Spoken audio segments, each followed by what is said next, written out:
Salut, c'est Ohan et voici ma voix. Non, c'est pas ça. Salut, c'est Ohan. Non, merde, c'est quoi déjà que je dois dire? J'ai oublié mon script. Salut, c'est Ohan et voici ma voix pré-testostérone. Salut. Wesh la populace. Como esta en la casa? Bon, aujourd'hui, vidéo même pas préparée. Clairement, on va juste discuter. Je peux aller chercher du thé si vous voulez. Moi, j'ai une petite monster aussi si vous voulez. Soit celle-là, soit celle-là. Choisissez. Venez, on fait comme dans Dora. Quel monster boit-on aujourd'hui? La rose ou la rouge? La rose? Ok. Petit bruit d'ASMR ensemble. Vous êtes prêts? J'en ai juste foutu partout, mais c'est pas grave. Est-ce qu'elle est bonne? Bon, alors ça fait 2 semaines j'ai envie de faire une vidéo, sauf que j'ai jamais d'idée de vidéo. Et en plus, je fais des montages sur mon téléphone. Et un montage sur un téléphone, c'est vraiment de la merde. Voilà, mon PC il bug, il rame, c'est...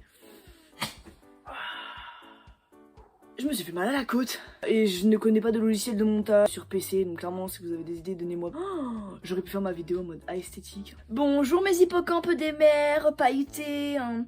J'espère que votre night routine s'est bien passée. Donc le 15 décembre à 16h j'ai eu ma première injection de testostérone. Testostérone. Dab dab dab.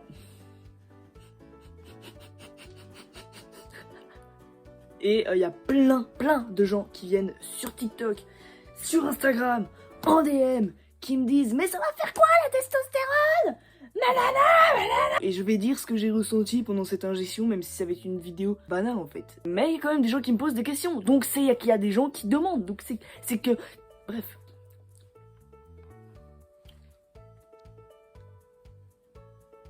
Donc, j'ai vu, je vais expliquer... Non, ta gueule. Donc je vais expliquer mon parcours, le parcours que moi j'ai choisi parce qu'il y a 2 parcours. Il y a le parcours en public et le parcours en privé. Moi j'ai choisi celui de public. Donc je vais parler du public. Ah ouais, je vous ai pas dit, regardez, j'ai été me faire percer. Voilà, j'ai mon hélix qui est fait. Voilà, c'est... J'ai plein de boutons partout aussi, c'est sympatoche ça. En fait j'ai été chez l'ostéo parce que j'ai des problèmes à la côte. Enfin du coup c'était pas la côte mais je croyais que c'était à la côte. Bref on s'en bat les couilles, arrête de raconter ta vie. Putain Patrick. J'aurais dû faire un script, hein, c'est pas possible. Hein. Alors, j'ai été voir un psychiatre qui s'appelle Dr Hervé Hubert, qui est à Paris, si jamais ça intéresse. En fait, si jamais vous avez des questions par rapport à des choses que... Mais je sais pas parler en fait, je sais pas parler. À des choses que je vais dire dans la vidéo, venez sur Instagram, je réponds à toute question sur la transidentité, il n'y a aucun souci. Abonnez-vous en même temps, voilà, c'est sympa, on rigole bien. Donc, le docteur Hervé Hubert, psychiatre à Paris, je l'ai vu 2 fois avant qu'il me donne l'attestation. Donc, le papier qui stipule que j'ai une dysphorie de genre. Grâce à cette attestation, vous pouvez ensuite aller voir un endocrinologue. Pas tous les endocrinologues demandent l'attestation du psychiatre, mais de plus en plus. Donc, une fois que j'ai eu ce papier, j'ai été voir mon endocrinologue, qui est l'endocrinologue Nikolai Johnson, qui se trouve à Paris 14. Super aussi, je l'ai vu une fois, il m'a prescrit, enfin il m'a demandé de faire une prise de sang et de faire une échographie pelvienne. Pas tous les endocs demandent la même chose, il y en a qui demandent simplement la prise de sang, il y en a qui demandent la prise de sang... l'échographie pelvienne et aussi une échographie mammaire, ça n'a pas été mon cas. Et j'avais un rendez-vous 1 mois après, ce qui me laissait largement le temps de faire la prise de sang et l'échographie pelvienne. En vrai, le rose pâle avec des cheveux rouges, c'est pas mal. Une fois que j'ai fait la prise de sang et l'écho, je suis allée chez l'endocrinologue avec mes résultats. Il a regardé et ensuite m'a fait l'ordonnance pour la pharmacie pour aller chercher la testostérone. Donc, je tiens à dire que là, le parcours a l'air très simple quand là je le dis parce que ça a l'air très rapide. Mais voilà, je vais pas mentir, c'est un peu long. Et encore, j'ai tout fait en période de coronavirus et ça a été plus vite que ce que je pensais. Mais dites-vous que depuis que j'ai commencé mes rendez-vous médicaux, et là, à l'heure d'aujourd'hui où j'ai pris ma testostérone, à l'heure où je vous parle, il y a 3 jours, il y a eu 1 an entre ce début et cette fin.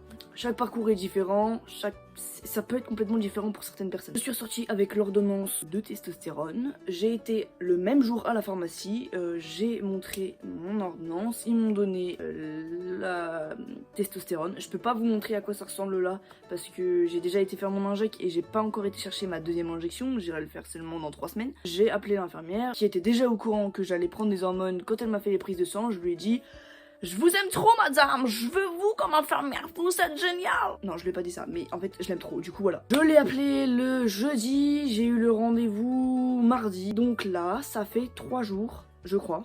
Brice, on est le combien? 18. Ouais, ça fait 3 jours. Alors, le ressenti. Plein de gens disent que quand ils se font piquer, ils sentent le produit chauffer et circuler dans leur corps. Alors moi pas du tout, clairement déjà elle m'aurait pas dit qu'elle m'aurait piqué, j'aurais pas su, j'ai pas senti du tout la piqûre, donc elle me l'a fait dans la fesse. Je lui ai demandé si prochainement on allait le faire dans la jambe, elle m'a dit non, on fera que dans la fesse, donc voilà, peut-être qu'un jour ça changera, mais pour l'instant c'est la fesse. On alternera fesse gauche, fesse droite, parce que je faisais le malin, parce que j'avais aucune douleur, que j'avais rien senti. Quand je suis sortie et que je devais rentrer à pied, j'ai eu d'un coup une crampe et je me suis dit oh merde. Et en fait bah non, ça va, c'était juste un petit truc. Toute la soirée j'ai eu l'impression que en gros à n'importe quel moment une crampe allait se déclencher dans ma jambe, mais c'était vraiment minime, hein, c'était juste une sensation et jamais rien ne s'est passé. Le lendemain, rien. Par contre, à partir de 18h-19h, j'ai commencé à sentir comme si en gros j'avais un bleu sur la fesse, clairement. Et ça a duré une journée entière. Là aujourd'hui je ressens plus rien. Mais hier, quand je marchais, je sentais mon cul vibrer et je peux vous dire que oh là là là là, je sentais que je m'étais fait piquer quand même. J'avais aucun bleu, j'avais rien, franchement ça fait pas mal. Comme un vaccin. Quand vous faites piquer là, quand vous êtes gamin, vous êtes là, et puis après vous sentez, vous avez un bleu, puis vous vous sentez bizarre quand vous faites ça. Bah voilà, c'était exactement pareil. Alors franchement, ça c'est dégueulasse, on dirait un cachet d'aspirine. Et celle-là, on dirait un médicament. En même temps, j'ai pu avoir mon dossier de changement de prénom. Je vais glisser ça en même temps dans la vidéo. Toujours pareil, pour plus de questions, si jamais il y a énormément de questions qui me reviennent là-dessus, je ferai une vidéo dédiée au changement de prénom. Je vais glisser ça en 2 spi là. J'ai eu une mairie très casse-couille, mais au final, mon père en fait il est venu avec moi. Puis il a dit frère, tu me donnes le changement de prénom maintenant, sinon je te pète ta gueule. Il a pas dit ça. Pendant 2 mois, je me suis déplacée, je les ai appelés pour demander comment ça avançait. Ça avançait pas. À chaque fois, ils me disaient il faut que j'appelle la préfecture, il faut que je fasse machin, nanana. Je vous préviendrai quand. Il le faisait jamais. Donc, avec mon père, on s'est déplacé. On a été dire que ça faisait 2 mois et que s'ils étaient pas capables de me donner le papier, parce que c'est juste un dossier changement de prénom hein, qu'ils ont à me donner. Hein. Si jamais ils étaient pas en mesure de me le transmettre, j'allais juste dans une autre mairie, mais le tout c'était de me le dire parce que en attendant je n'avance pas dans mes démarches pour le travail parce qu'il y a encore mon putain de deadline dessus. Là j'ai eu mon dossier changement de prénom, je crois le même jour que je me suis fait piquer le cul, je sais plus, bref il y a quelques jours. Dedans il y a des pièces justificatives à mettre, pièce d'identité, justificatif de domicile. Moi étant majeur, mes parents ont dû faire une attestation sur l'honneur. Je crois qu'il y a d'autres papiers mais là j'ai oublié. Et ensuite, si vous pouvez glisser pour appuyer votre dossier des mots par des professionnels de la santé. Par exemple, j'ai demandé à mon endocrinologue de m'appuyer mon dossier, donc il m'a fait un mot en stipulant qu'il me suivait pour dysphorie de genre, que j'allais être hormonée, etc. Et que du coup, mon changement de prénom était quelque chose de primordial pour moi et mon avenir. Il a cité en même temps mon psychiatre pour prouver qu'il y avait bien 2 médecins. J'ai mis des références de colis par exemple où j'avais mis du coup mon prénom actuel, donc Owan, pour prouver que j'utilisais bien ce prénom là. En fait tout ce que vous pouvez, vos parents peuvent faire des papiers, vos frères, vos soeurs, des amis, vos grands-parents pour appuyer votre dossier et montrer que vous n'êtes pas seul et que c'est pas simplement vous êtes là en mode je vais changer de prénom parce que mon prénom je le trouve pas très beau. Ça fait 3 jours que j'ai pris la testo et j'ai toujours pas fait les photos comparatives. Et je fais que de dire sur tous mes réseaux, il faut que je le fasse, mais je le fais pas. Je pense pas que je ferai tous les mois les vidéos. Clairement, tous les mois, ça va casser les couilles à tout le monde. Je me date à faire peut-être tous les 2 mois pour tout ce qui est voix, pomme d'Adam, mâchoire, ligne de cheveux, pilosité, etc. Bon, s'il y a d'autres questions, s'il y a des personnes transgenres qui ont des questions sur le dossier de changement de prénom, sur la prise de testostérone, sur les médecins, sur tout ce que vous voulez. Vous venez sur mon Insta, je réponds, il n'y a aucun souci. Voilà, j'espère que la vidéo quand même elle vous aura plu, que ça vous aura aidé pour certains. J'ai envie de roter mon âme actuellement. N'hésitez pas à venir me rejoindre sur mes réseaux sociaux, donc Instagram où je suis plutôt actif, mais surtout TikTok, je fais plusieurs vidéos, donc voilà. Venez, on s'amuse, c'est cool et tout, hein. C'est chill, c'est un avantage. Et je vous dis à la prochaine.